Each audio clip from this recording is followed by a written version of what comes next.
আজিৰ দিনটো সমগ্ৰ ৰাষ্ট্ৰ আৰু অসমবাসীয়ে ডক্টৰ ভূপেন হাজৰিকা ডাঙৰীয়াৰ ১০০তম উপজা দিৱস অত্যন্ত শ্ৰদ্ধা সহকাৰে পালন কৰিছে।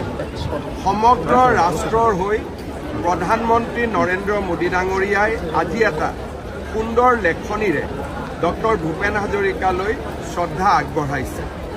আজিৰ এই মুহূৰ্তত মই প্ৰধানমন্ত্ৰী নৰেন্দ্ৰ মোদী ডাঙৰীয়াক ধন্যবাদ জনাইছোঁ যে ভাৰতৰত্ন ভূপেন হাজৰিকাৰ বিষয়ে আপুনি লিখা সুন্দৰ লেখনিটোৱে আমাৰ হৃদয় স্পৰ্শ কৰিছে আৰু সমগ্ৰ ভাৰতবৰ্ষতে ভূপেন হাজৰিকাৰ বিষয়ে আৰু অধিক ৰাইজক অৱগত হ'বলৈ সহায় কৰিছে। আজি অসম চৰকাৰে ৰাজ্যৰ বিভিন্ন প্ৰান্তত অসমবাসীৰ সৈতে একেলগে ভূপেন হাজৰিকা ডাঙৰীয়াৰ জন্ম শতবাৰ্ষিকী উৎসৱৰ সূচনা কৰিছে।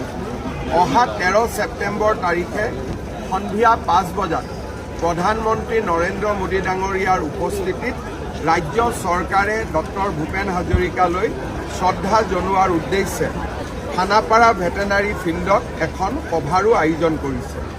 সেই সভাতে ভাৰতৰ ৰিজাৰ্ভ বেংক অৱ ইণ্ডিয়াই প্ৰস্তুত কৰা ভূপেন হাজৰিকাৰ প্ৰতিচ্ছবিৰে এটা মুদ্ৰাও প্ৰধানমন্ত্ৰী ডাঙৰীয়াই উন্মোচন কৰিব। অসম প্ৰকাশন পৰিষদে ভাৰতৰ বিভিন্ন ভাষাত প্ৰস্তুত কৰা ভূপেন হাজৰিকা ডাঙৰীয়াৰ গ্ৰন্থখনো প্ৰধানমন্ত্ৰী নৰেন্দ্ৰ মোদী ডাঙৰীয়াই শুভ উদ্বোধন কৰিব।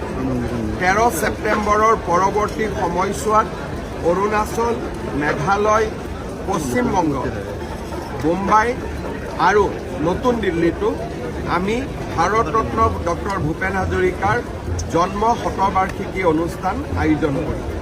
এইবাৰ বহাগৰ বিহুত অন্ততঃ এটা সন্ধিয়া ডক্টৰ ভূপেন হাজৰিকাৰ গীত আৰু মাতেৰে ভূপেন হাজৰিকাৰ স্মৃতি প্ৰাণৱন্ত আৰু জীৱন্ত কৰিবলৈ মই বিহু সমিতিসমূহকো আহ্বান জনাম।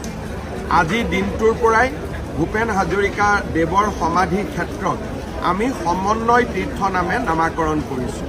ৰাজ্যবাসীলৈ কৃতজ্ঞতা জনাইছোঁ। ভূপেন হাজৰিকা ডাঙৰীয়াৰ জন্ম শতবাৰ্ষিকী অসমৰ বিভিন্ন প্ৰান্তত পালন কৰাৰ বাবে পুনৰ এবাৰ ডক্টৰ ভূপেন হাজৰিকালৈ মোৰ শ্ৰদ্ধা আৰু অযুত কৃতজ্ঞতা নিবেদন কৰিছোঁ।